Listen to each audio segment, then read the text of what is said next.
This is the High Impact Leadership Podcast. Bringing vision into action. Josh Vanada is a leadership and business growth coach. I decided that I wanted to have a bigger impact. Fueled by helping individuals and organizations thrive. Engaged with a new passion. Josh is a proven business leader. To help others succeed. Over 15 years experience in helping organizations put vision into action. Where we provide tools and wisdom that help leaders and their organizations to thrive. Strategy. Consistent execution. Leadership. That's what coaching actually is.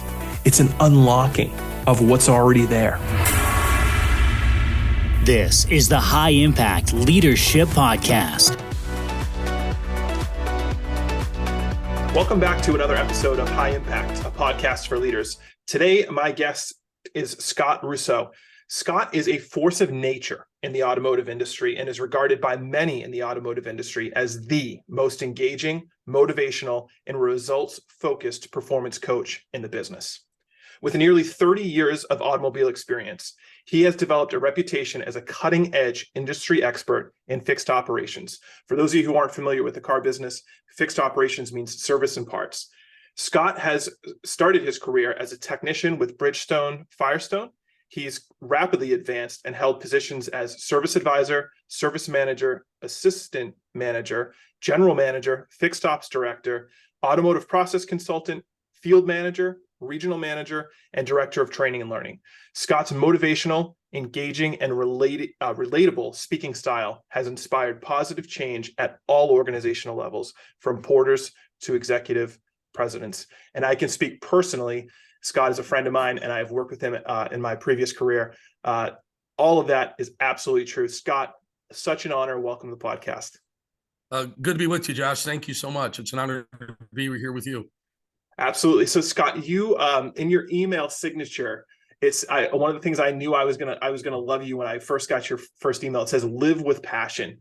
Talk a little bit about how passion is just something that's so critical to leadership. Amen. I mean, that's something that really comes from my dad. When I was a kid, he used to say enthusiasm is like a good coat of paint. It covers up a lot of stuff, and so many times in our world, we see situations where even if you're not the most knowledgeable and you're not the most gifted, just having the right amount of energy, what I call an attack mindset, obviously not attack a customer, but attack the situation and, maximize that opportunity that's there and just have this deep down burning desire to succeed and to do good for yourself, good for others, have the heart of a servant. All those things are so critical. And that all comes from, deep within. And I think that's what really passion defines. And I think it's just a moniker for life. And it's not just something that sounds good. It's something I absolutely believe in. And I do my best to live it every day. And you certainly do. So one of the things we always used to talk about, we'd go out when you come and visit and you'd be inside of our store is passion, the difference maker between good salespeople and average or below average salespeople is two real things, right? One is that passion component. Zig Ziglar had said that selling is a transference of feeling. It's selling that excitement, passing that on to the person that you're speaking with. And the other part, of course, is product knowledge and process. We'll talk a little bit about that, but you're dealing with salespeople almost all day, every day. That's what you do for a living, even though it's inside of a fixed operations department. Talk about how much more, or in your experience, you're seeing salespeople succeed who are passionate and engaged versus those who are kind of just going through the motions. Yeah, I mean, it all in some ways seems like a statement of the obvious, but I've always believed that selling is something you do for someone, not to someone. And again, that's not just a trite kind of phrase, but I really, really believe that. And when you are engaged, you're enthused, people buy things from people that they like. It's the fact. Customers love to buy things. They hate to be sold things. So the more likable you are, the more relatable that you are, the more energy that you have, people are going to gravitate towards that. It's just true of life. It's true in a marriage. It's true in a personal relationship. It's true of anything. So that right there it's the magic sauce. It's a secret sauce. In fact, when I was doing a session this week for Ford corporate, and we talk about what is the single most important trait it takes to be an exceptional service advisor. And it takes the ability to be likable. And where does likable come from? From passion, from enthusiasm, from want to, from desire. And it's a night and day difference. Some people get up in the morning, they just like being miserable. I just like to be the exact opposite of that if I can. So that's what I see. Yeah, it's so true. I mean, you think of that, the difference, and you and I have both run organizations and certainly departments. You watch that person who walk out, who they're like Eeyore, right? I mean, the shoulders are hunched, they're staring down at the ground, they're not going to greet a guest. And you think about that experience going to a restaurant. That is such a difference when someone says, "Hey, welcome to whatever restaurant this is. We're so glad you're here today. Did you have a reservation?" Versus somebody who's like, not really looking up from their computer screen. It looked like you were inconveniencing them. And I think that does come from what you're talking about with passion and having the heart of a servant. Pat Lencioni says, and I agree with him, like, it's almost comical to hear people talk about servant leadership, because is there really any other kind? Like, we only have jobs in sales because there's a customer. We're there to serve them. That's it.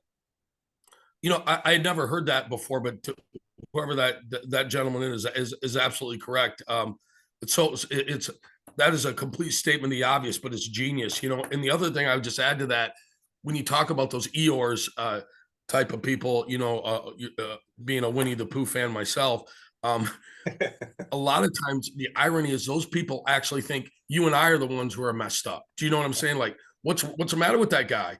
Did he take something this morning? Like, how could he be that happy? Because you choose to be. It's a choice. Vince Lombardi said, winning is a choice. Unfortunately, so is losing, right? So you can make that choice. We have that choice to go either direction. So that's the frustrating thing for me. Some people, they just, as you told me the story one time, do you want to get cured? Do you want to get better? I learned that story from you, Josh. And learned a lot from you as you and I interfaced together. So, some people just don't want to get cured. They don't want to get better, but most people do, but some people don't. So speaking of helping people, I mean, that's what you're going in and doing. And, one of the things that I admired, Scott, about you when you were coming into, my particular business, and I was a new GM and learning fixed operations. And then as I kind of got my arms around it, leaning on you to help me continue the growth we had, was you make the difficult concepts simple. You remove complexity. You help teams to stay aligned on the main thing. Talk about the difference in the people who are willing to do that, because it takes pushing away a lot of distractions, right? You've got bosses who are emailing you saying, "What about this number? What about that number? What about this number?" Meanwhile, 2 days ago, they gave you an order to do this, right? How difficult is it, and yet absolutely critical, to take the complex, make it simple, and keep the main thing the main thing?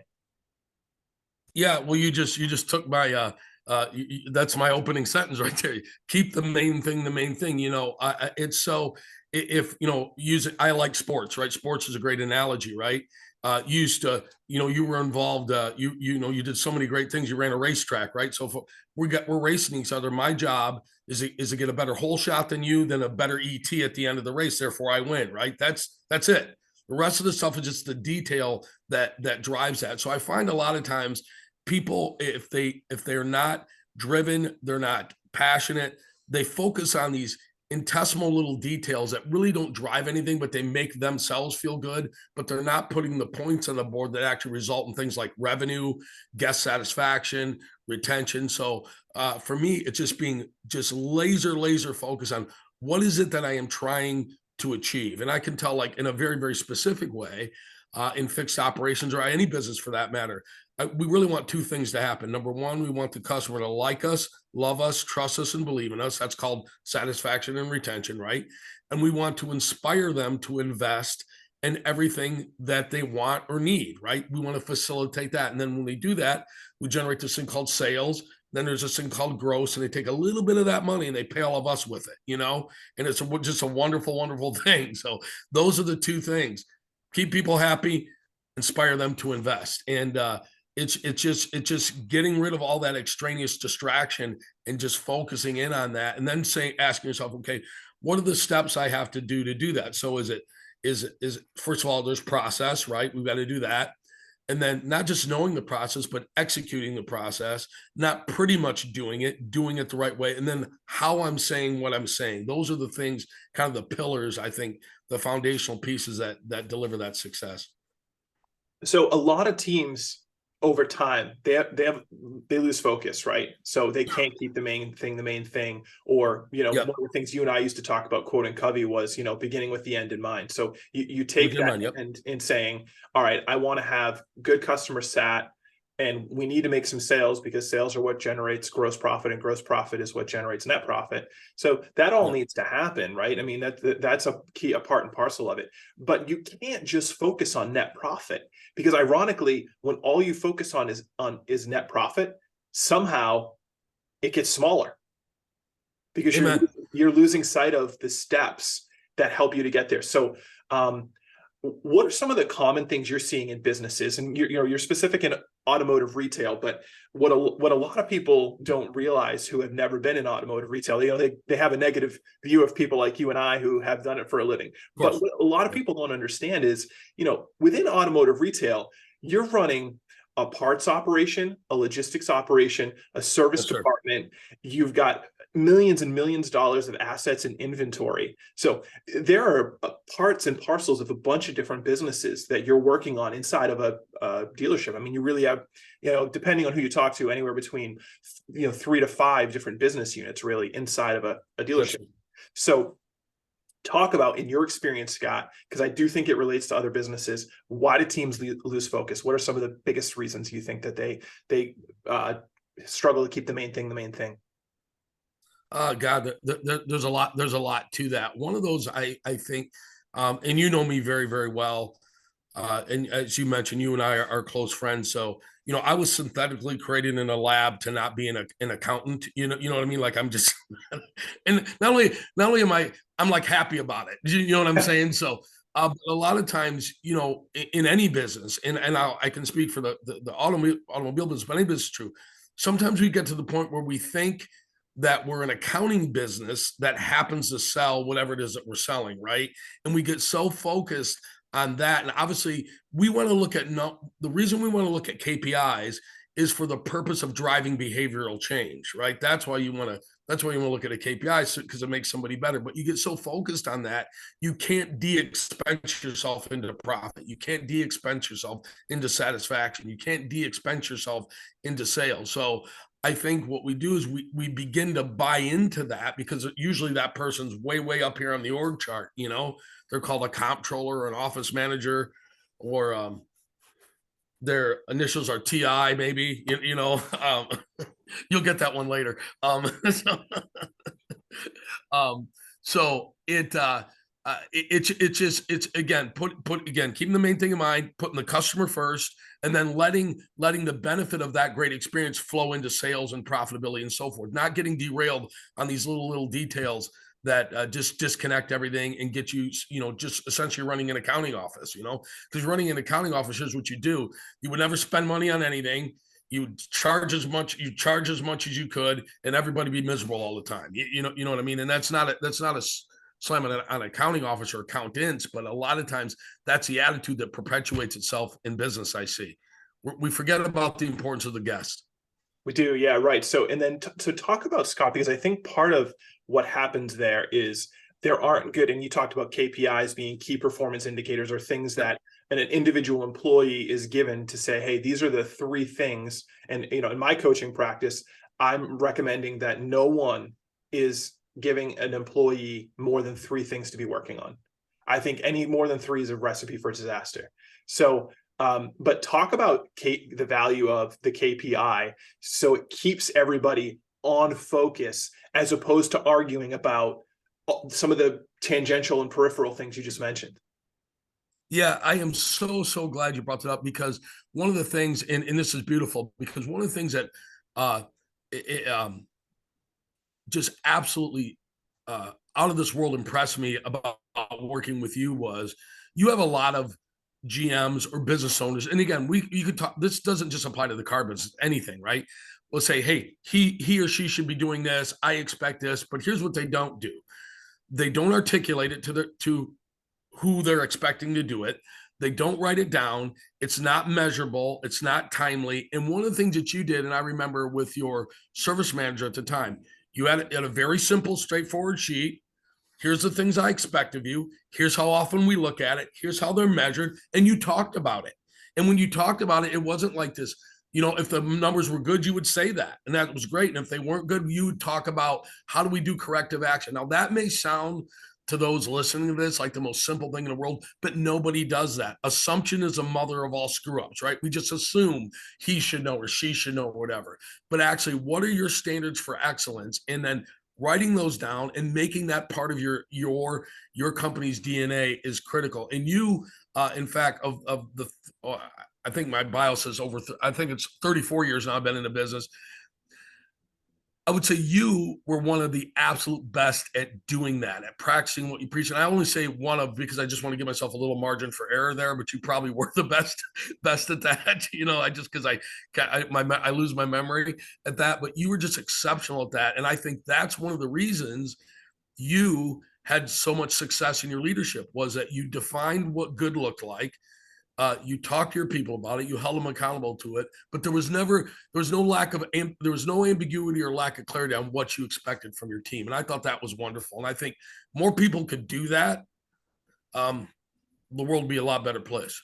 No, that's really kind of you. Thank you. I mean, I've always subscribed to the philosophy. I think this is a Ramsey quote or something, but I think he said, to be unclear is to be unkind.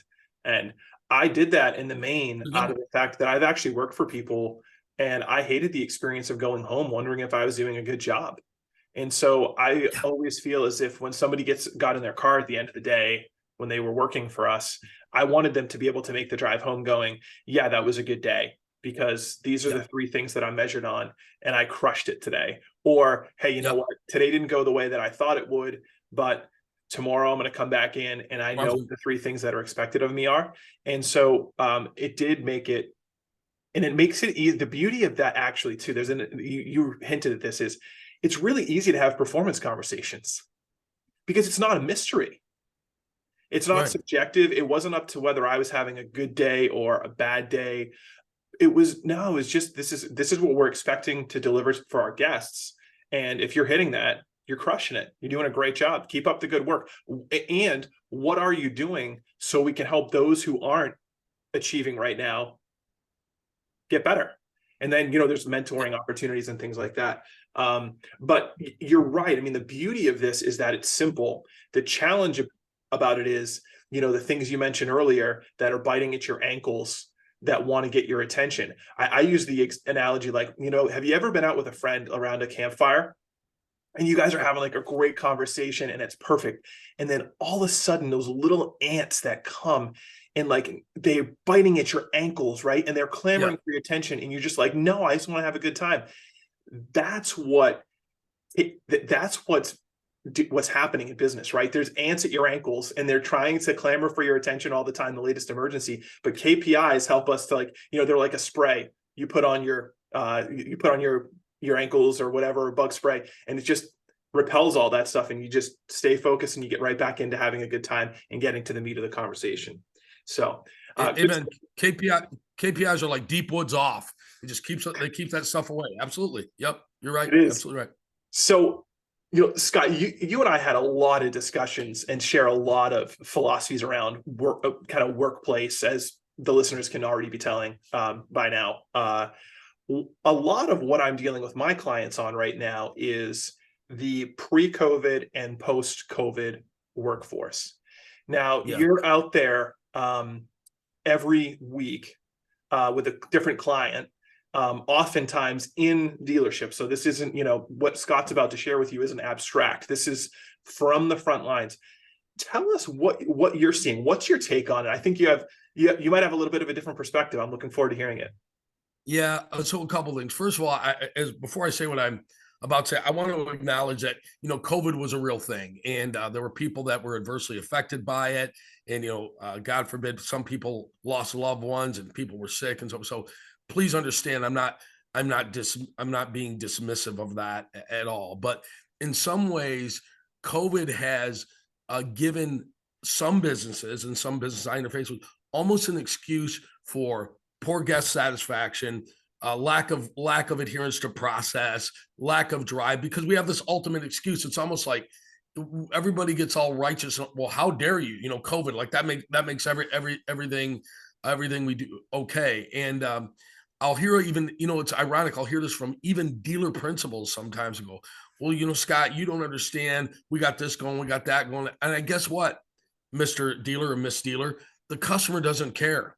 The customer does not care. And that sounds harsh, but once you wrap your head around that concept, it is incredibly liberating and incredibly awesome, because once you know that you are there because of the guests, not in spite of the guests, you're there to serve them. And that although what you're saying may be a reality to the customer, all they know is they're trying to buy a product or a service, or in our business, a vehicle, right? Whatever it is. And they want you to be doing backflips to help them. So yes, COVID is a reality, but I think in some ways, and I mean this with all the love in my heart, some of it we need to snap out of it a little bit. You know what I mean? Because we can't be ringing that chamois forever. And if you're sick, you're ill, you got COVID, treat it, take it very seriously. But it doesn't make everything. It's not a permission slip for bad customer service and lack of focus on business. And that's what I see. And I know that sounds a little edgy. That's okay. If it does, but that's what I see, and that's honestly how I feel about it. Well, I happen to agree with you. I think in general, what COVID created was an environment in which we all lowered our expectations, and I think temporarily, I think that some of that was necessary. I mean, at points of this, to your point, Scott, and I think you did a good job of balancing the compassionate part of that with for sure with where we are presently, which is, I mean, people were seeking to protect their lives, and there were things that needed to happen, right? Amen. And you granted that. I think we're coming on the other side of this now. And what's happened is it got so entrenched because what does it take? I mean, it depends on who you talk to, right? 30, 60, 90 days to make it a habit. So the habit of having smaller staffs and customers who would accept less. Here's the challenge though.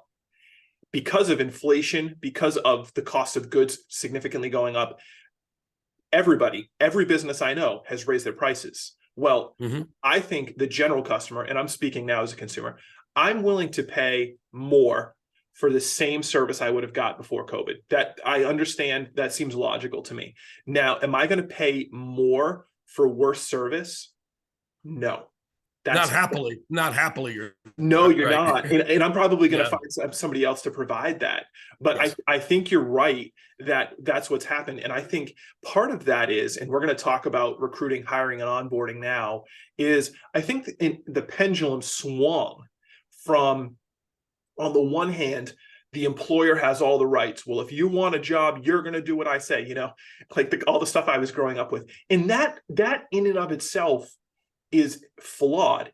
I mean, we could talk about alignment and an employee aligning with an organization's culture and vision and mission and values, and they want to do the work that needs to be done. We can have an alignment conversation, but do as I say because I'm the boss. I mean, that was never actually a good strategy. It really just wasn't. Maybe in the 50s or 60s, maybe, I don't know, but yeah. Exactly. And then on the other side, what happened is it swung completely the opposite way to, okay, well, employees can work from home and then they have all these rights. Well, my view, the view that I'm holding right now is that employees have always had the number of rights that they presently have. It's just their awareness of them and their willingness to exercise them that has changed. And so I look and say, I think the real challenge exists in finding people who are good fit. They're aligned with our vision. They're aligned with our mission. They're willing to enthusiastically live out our values. They're not faking it. And when you recruit, hire, onboard, and train people who are aligned like that, the work becomes easier. Because when you're having a conversation with regards to performance or coming back to work, or a hybrid work from home model or something like that, it's all around a foundational piece that's shared. So what are you seeing out there, Scott? Because I'm hearing a lot from people that it's really difficult to onboard, and I'm looking at the building blocks of what I just told you. I mean, we could hire anybody, but do you really just want anybody to work for you? Is that good enough? No, not at all. I mean, you you get you have to have a good foundation, right? You have to have all those things that you those foundational skills, and then you can train or coach into those other things. But here's what I see a lot of times, the people who are venting about not being able to find staff, and I can't recruit or hire anybody. We're following the traditional recruiting and hiring methodologies, and you'll hear like, well, I got an ad in the paper, what's Indeed, right? Or I'm looking on LinkedIn, or I've got, and I'm not saying there's not good candidates out there, okay? But the old saying goes, wait for your ship to come in. No, go out and swim to get the damn thing. You know what I'm saying? So some of these people that we're looking for are out there, but you have to depart. You have to leave the sanctity of your place of business and actually go out and engage, and you know exactly what I'm talking about on the automotive business, right?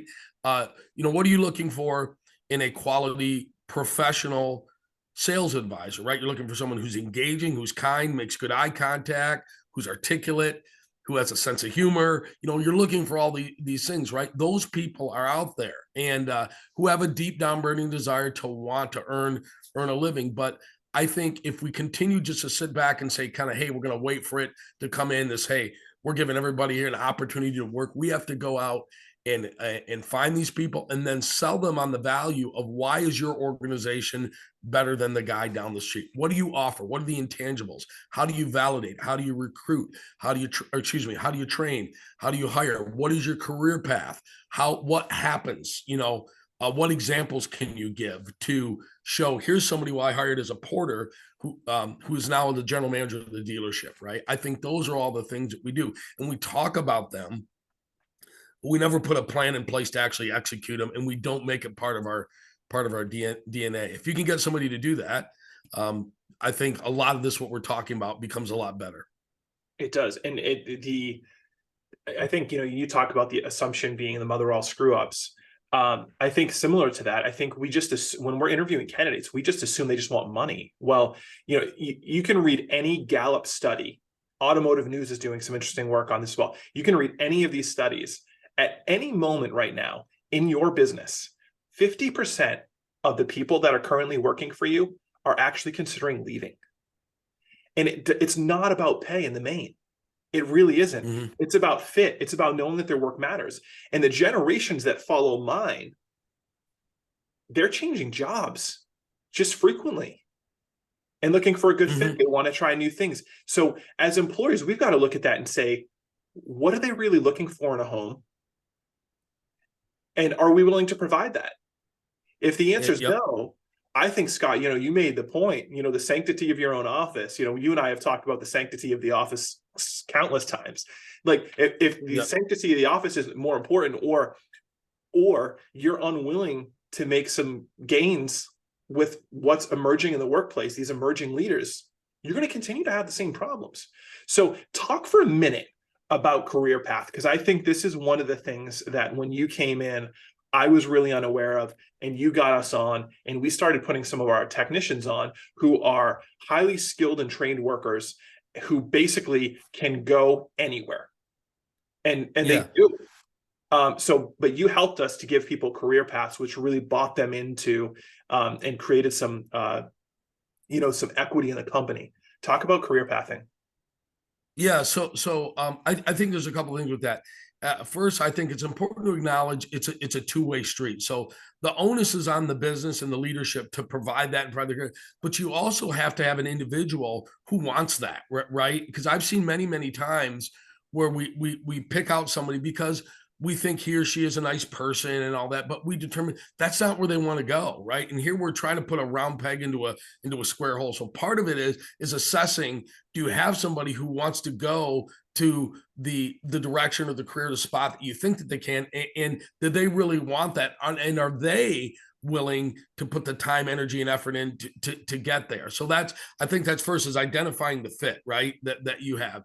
Then secondly is putting, there's objectives should be specific, measurable, actionable, relative, and time-based, right? So if you're getting a career path, that should have all those elements in it, so that, hey, it's not just, hey, Josh, you're a good guy, man. you're assistant to one of the sales guys. One day we're going to make you a salesperson, then we're going to make you a floor manager, and then you'll get there. Just keep working hard, kid. We need to put a timeline into that, put specific KPIs, again, like what you were absolutely exceptional at doing, and then saying, okay, if when you meet these things, providing the business can support it, we are going to be able to deliver those things for you. And I think you'll notice, those people who are watching this, there's a lot of there's some commonality in this, and there's two parts here. We talk a lot about planning, but I'm hoping everybody gets out of this the importance of action, right? Doing something about it, right? So we can talk about it all day and we can have all the charts and graphs, but you actually have to execute the stuff. So give them what's the end result. Again, we'll begin with the end in mind. How do we get there? At what time? What are the KPIs? And then, gosh, give them all the benefits that come with achieving that, but also making aware of the challenges, right? That come with that too. So, the old saying is everybody wants to be a fighter pilot until it's time to do fighter pilot stuff, right?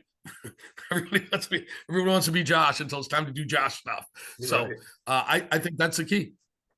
That's good. So Scott, and that's a big area where when you go in, you were coming into our dealership and you're pretty standard the way you handle this. You'd go in and quarterly, and we found like what a great time. So a lot of what I'll do too is we'll create annual plans.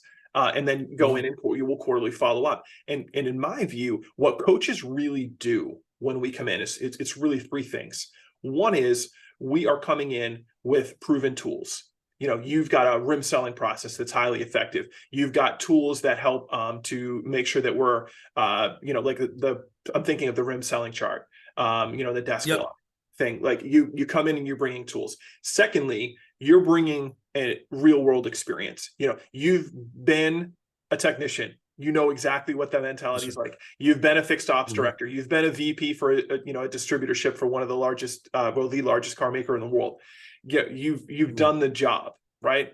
And then I think the last thing is, and I think this word sadly is grossly misunderstood, but it's accountability.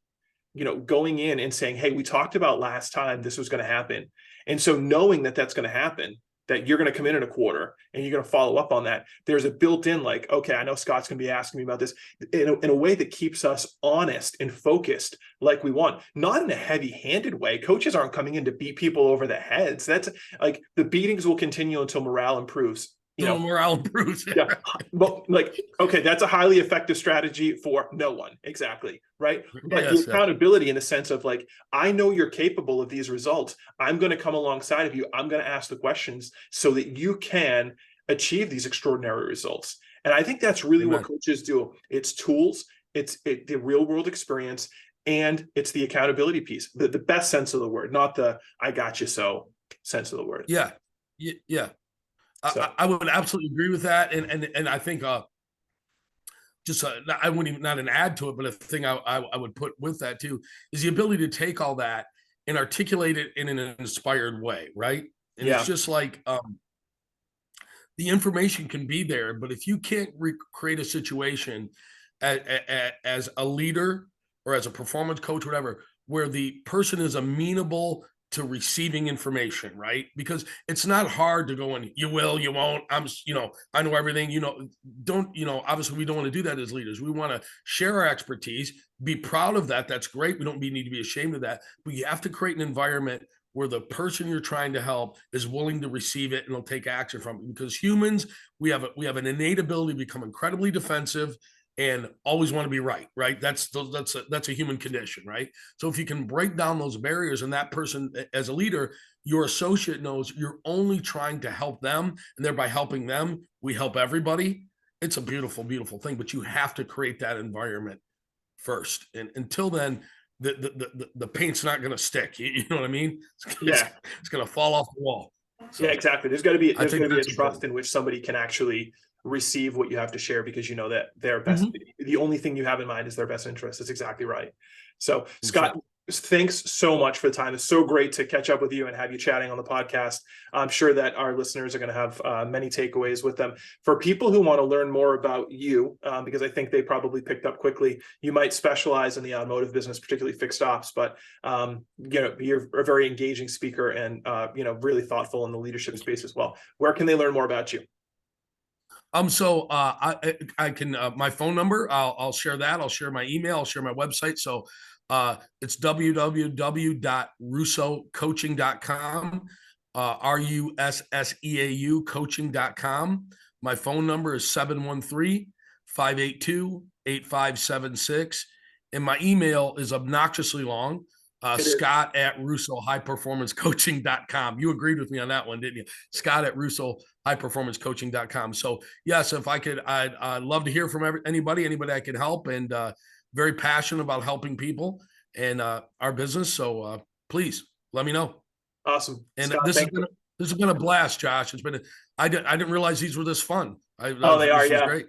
We'll have you back on again. Well, thanks again to Scott Russeau for being our guest. Tune in again next week for another episode of the High Performance Podcast for Leaders. Thanks. All right, guys. Hey, live with passion.